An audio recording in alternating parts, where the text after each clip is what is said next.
In 1315, the House of Habsburg launched a campaign to restore order in Central Europe. They advanced into the mountains with a force clad in heavy armor, knights, war horses, banners flying, and confidence as heavy as metal. In their eyes, this was nothing more than a simple suppression, no force strong enough to resist, no army daring to block their path.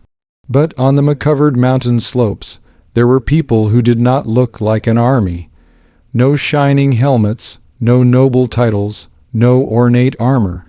Only a deep knowledge of the land and a unity that refused to bend. Then the moment arrived. A single shout rang out. Rocks and earth collapsed from the mountainside. Massive stones slammed into the compressed column. Logs rolled down, shattering the march. Horses panicked, rearing in terror. The formation broke in seconds. Knights were ripped from their saddles, their heavy armor pinning them to the ground. Cries were swallowed by the clash of metal.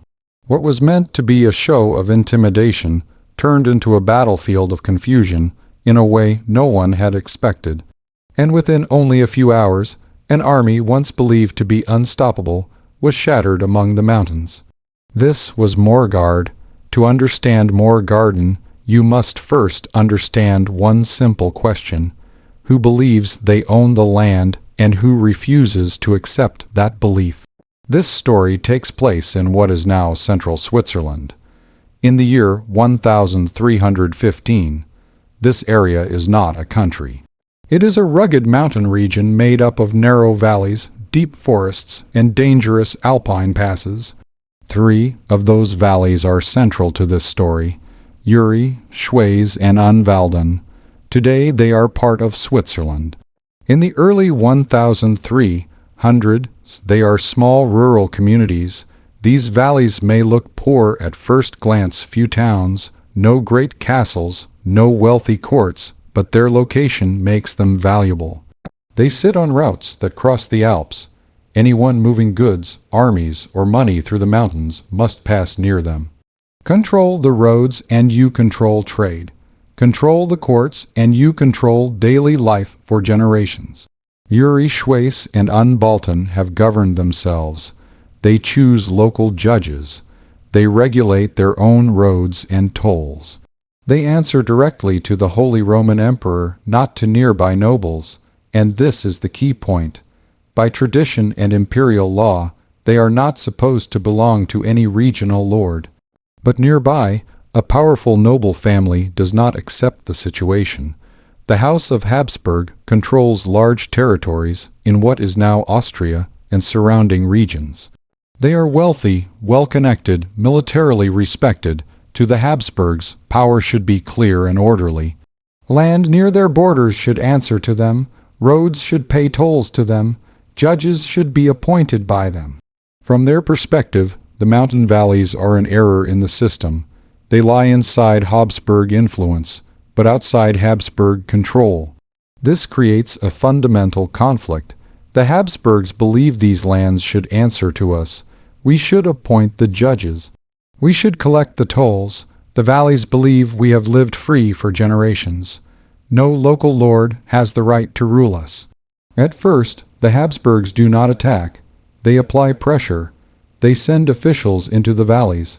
They challenge decisions made by local courts. They question land ownership and old privileges. Each step seems small. Each step seems legal, but each step takes away a piece of local independence. To the Habsburgs, this is administration. To the valleys, it feels like slow occupation. Tension grows year after year. The situation finally explodes when a dispute breaks out involving Schwitz in the Abbey of Einst, a powerful religious institution supported by Habsburg interests. The dispute centers on land and legal authority. On paper, it looks like a local disagreement. In reality, it is about who has the right to rule. This dispute gives the Habsburgs what they need: a public excuse. They declare the mountain communities lawless, disobedient, a threat to order and stability. With that claim, military action becomes acceptable. The man chosen to enforce Habsburg authority is Duke Leopold I of Austria. Leopold does not prepare for negotiation. He prepares for intimidation. He gathers an army designed to impress before it even fights. Armored knights in full equipment, well-trained supporting troops, banners flying, armor shining. This is a force built to look unstoppable. Force meant to remind everyone who holds real power. Leopold's plan is direct and confident. March through the mountain routes. Enter the valleys. Break resistance before it fully forms. He does not expect a battle. He expects submission. But the valleys understand something Leopold does not. If Habsburg control is imposed, their rule ends forever. Their judges will be replaced. Their land decisions will be taken away. Their communities will become subjects. So Uri Schwiss and Unvalden do not prepare for negotiation either. They prepare for defense. They know they cannot defeat knights on open ground. They know they cannot match armor with armor, but they know the mountains. They know where roads narrow. They know where horses lose their strength. They know where a marching column becomes vulnerable. As Leopold's army prepares to move, the valleys prepare to choose the battlefield. They are not planning to win glory. They are planning to survive. And that quiet decision made high in the mountains leads directly to Morgard. The campaign begins with movement. At first light, the Habsburg army starts to march. It is a large force by the standards of the time. Several thousand men, a corps of armored knights, hundreds of horses, foot soldiers, retainers, and support troops, stretching the column far down the road. At the head rides Duke Leopold I of Austria. From his position, the march looks impressive. Banners are raised. Armor reflects the morning light. The sound of metal, hooves, and voices fills the valley. This is not an army trying to hide. It is an army meant to be seen. Leopold's intention is clear. Show strength. Move quickly. Arrive as a force no one would dare resist. The column moves in marching order, not battle order. Knights and mounted men lead the way. Foot soldiers follow in long lines. Supply wagons and camp equipment trail behind. The formation is powerful but stretched, long, heavy, difficult to turn once it is moving, and no one seems worried. From Leopold's perspective, there is no enemy army to face, only mountain communities that will submit once this force appears. As the Habsburg army advances deeper into the highlands, another preparation is already underway. High above the roads, out of sight, the defenders are gathering.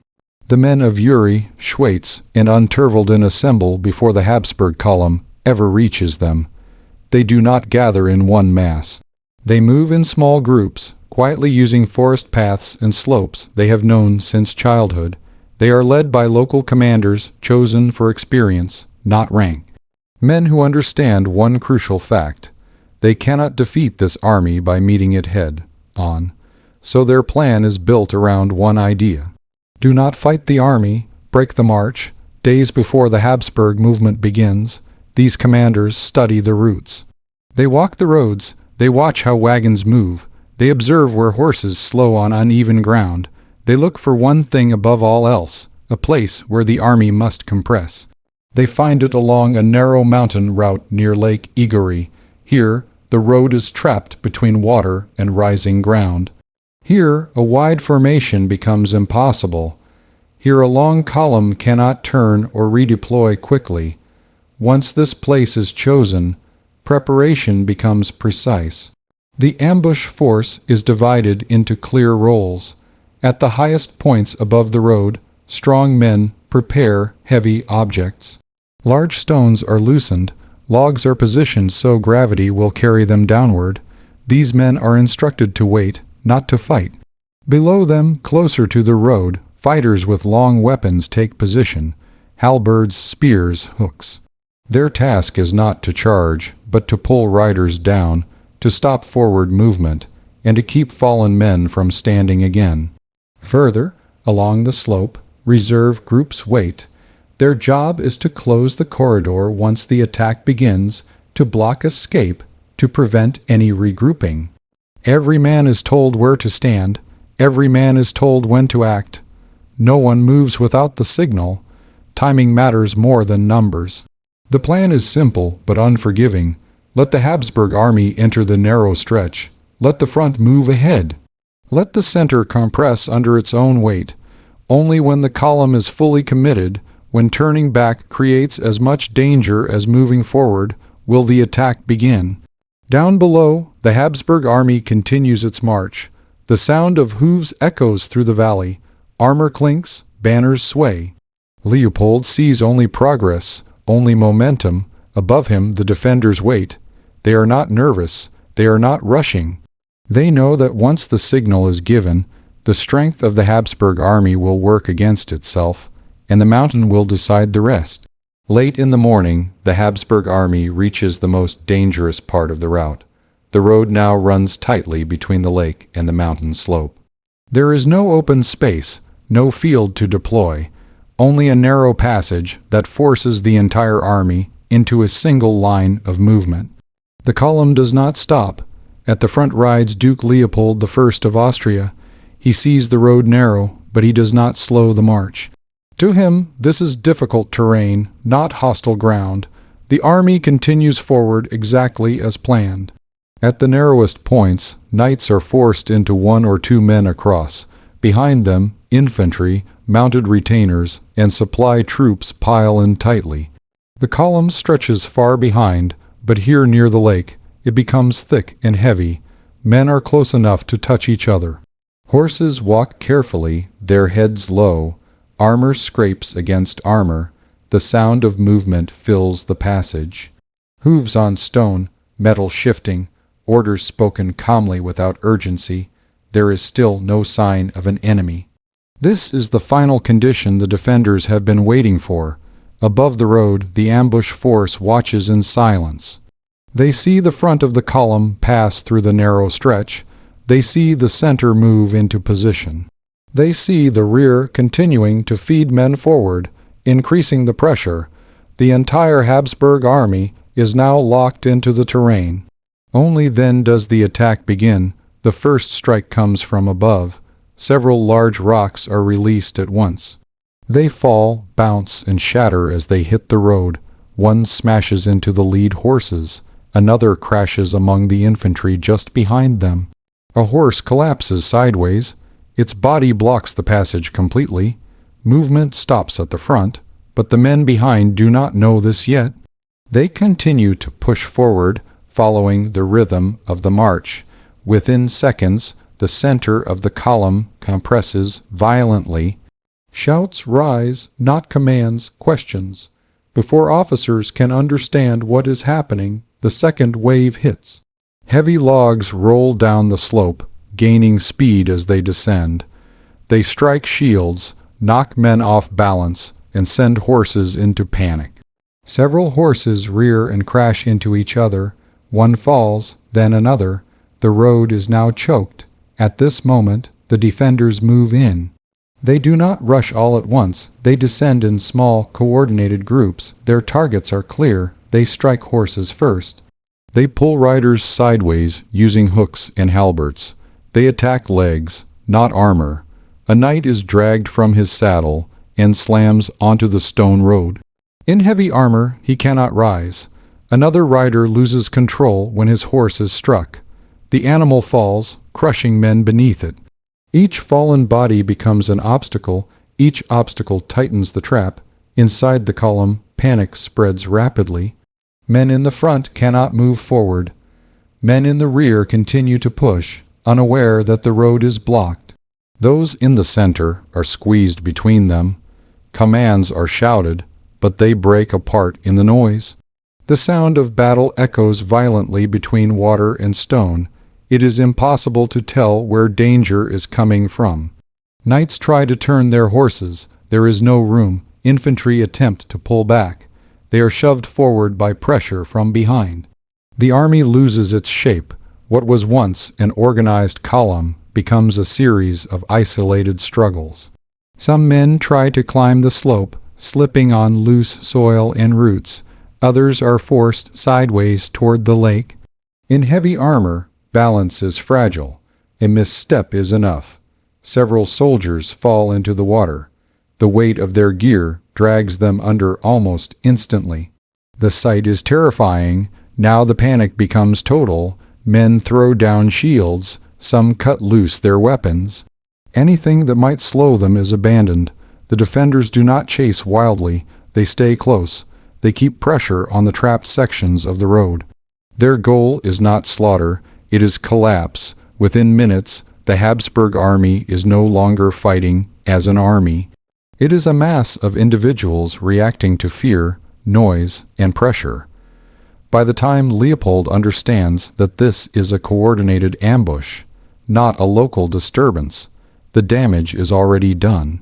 The terrain has done its work. The march has been destroyed, and Morgarten has turned from a show of power into a fight for survival. Once the formation is broken, there is no way to restore it. What remains of the Habsburg army is scattered along the road in disconnected groups. Some are still fighting. Most are no longer thinking about battle. They are thinking about escape. The narrow passage offers no clear direction. Forward is blocked. The slope is unstable. The lake is deadly. Men begin to move without orders. Some try to push uphill, scrambling through trees and loose ground. They slip. They fall. Those in heavy armor cannot climb fast enough. Others turn back along the road, forcing their way through wounded men and fallen horses. Shields are abandoned. Weapons are dropped. Anything that slows movement is left behind.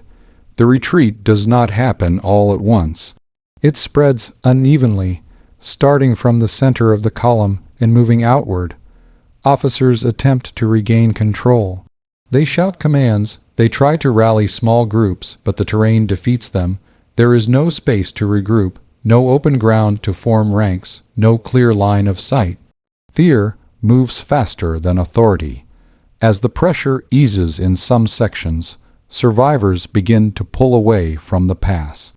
They do not stop to check who follows. They do not wait for orders. They run until the sound of combat fades behind them. Near the front of the column, Duke Leopold I of Austria finally understands the scale of the disaster. This is not a setback. This is not a temporary disruption. The army cannot continue. It cannot turn the situation around. Remaining in the past will only mean more losses. The decision to withdraw is made out of necessity, not strategy. Signals are sent where possible. Messengers attempt to spread the order, but the retreat is already underway. What follows is not an organized withdrawal. It is a slow, painful extraction of what remains of the force. Only after the army clears the narrow ground does it begin to reform in fragments. Small groups gather. Wounded men are carried or left behind. The scale of loss becomes visible. Armor lies abandoned on the road. Broken weapons scatter the path. The lake surface is disturbed where men and horses disappeared. By early afternoon, the fighting has stopped. The mountain is quiet again. The defenders do not pursue. They remain on the heights watching the survivors retreat from the valleys. They do not chase glory. They do not seek further bloodshed. Their objective has already been achieved. The Habsburg army has been forced out. Morgarten does not end with a final charge or a dramatic stand. It ends with silence, a silence broken only by the realization that a powerful army has been defeated. Not by strength alone, but by preparation, terrain, and timing. The battle at Marden ends within hours, but its impact lasts far longer. News spreads quickly across the Holy Roman Empire. A powerful Habsburg force led by armored knights has been defeated by mountain communities. This result shocks Europe. For centuries, heavy cavalry has been seen as unstoppable. Knights represent power, order, and authority. At Morgarten, that belief collapses. The defeat is not caused by inferior skill or bad luck. It is caused by terrain, preparation, and timing. Armor becomes a burden, numbers become pressure, movement becomes impossible. For the Habsburgs, the campaign is a failure. Their authority in the mountain regions is weakened. Future expansion must be reconsidered. For Uri, Schwyz, and Unbalten, the outcome is decisive. They have defended their independence, not through negotiation, but through coordinated action and discipline. In the years that follow, these communities strengthen their alliance. They commit to mutual defense. They protect the mountain routes together. What begins as local resistance becomes the foundation of a confederation. Morgan is remembered not for its size, but for what it proves. That power based only on intimidation can fail. That preparation can overcome prestige, and that the landscape itself can decide history. The battlefield returns to silence. The road is used again. The lake becomes calm, but the lesson remains. Morgard is not the story of heroic charges. It is the story of understanding where to stand, when to wait, and when to strike. And that is why it still matters.